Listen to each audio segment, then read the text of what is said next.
السلام علیکم پیارے دوستوں، بے شک دلوں کا سکون اللہ کے ذکر میں ہے۔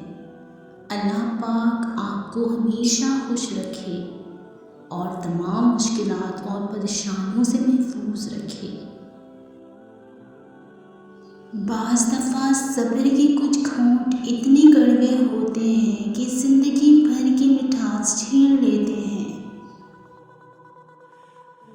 وابستہ ہے میری زندگی کے رابطے جن سے، اے اللہ پاک ان کو اپنی رحمتوں سے ہمیشہ خوش رکھنا۔ انسان دھکا دینے والے ہاتھوں کو تو شاید بھول ہی جاتا ہے، مگر ہاتھ بڑھا کر سہارا دینے اور اٹھا کر کھڑا کرنے والوں کو زندگی بھر نہیں بھولتا۔ انسان کو اچھی سوچ پہ وہ انعام ملتا ہے جو اچھے اعمال پہ نہیں ملتا، کیونکہ سوچ میں دکھاوا نہیں ہوتا۔ ہمیشہ جوڑنے کی کوشش کیجیے، توڑنے کی نہیں۔ دنیا میں سوئی بن کر رہیے، قینچی بن کر نہیں، کیونکہ سوئی دو کو ایک کر دیتی ہے اور قینچی ایک کو دو کر دیتی ہے۔ خوش رہیں، خوشیاں بانٹیں۔ بہت سکون ملتا ہے مجھے تیرے سجدے میں اے اللہ۔ میری دعا ہے کہ میرا دم بھی نکلے تو تیرے سجدے میں نکلے۔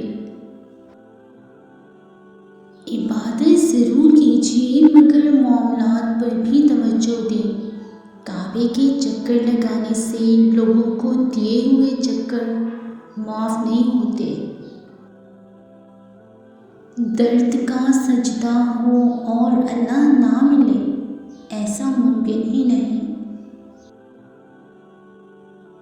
ڈوبنا ہی پڑتا ہے ابھرنے سے پہلے، غروب ہونے کا مطلب زوال نہیں ہوتا۔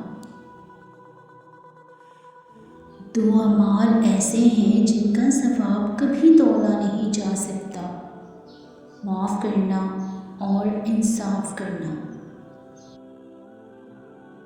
ہماری نیت کی پیمائش اس وقت ہوتی ہے جب ہم کسی ایسے شخص کے ساتھ بھلائی کریں جو ہم کو کچھ بھی نہیں دے سکتا۔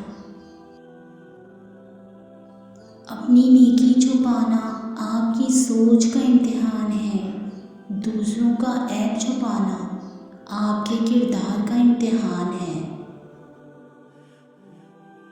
کامیابی غلط کو چھوڑنے سے ملے گی، پھر وہ غلط اگر ساری دنیا کر رہی ہو تب بھی تمہیں چھوڑنا پڑے گا۔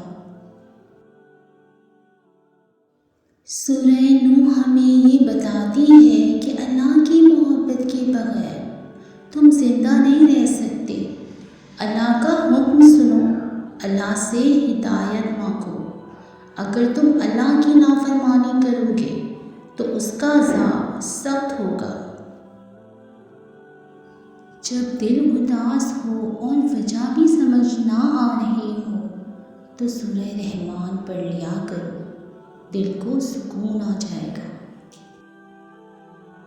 اور اپنا معاملہ اللہ کے سپرد کر کے مطمئن رہو، کیونکہ وہ تمہارے ناممکن کام پر بھی کن فرما دے گا۔ دعائیں یقین مانگتی ہیں، بے یقینی نہیں کہ تم نے جو چاہا تمہیں نہ ملا تو تم اس سے بے یقینی کرنے لگے۔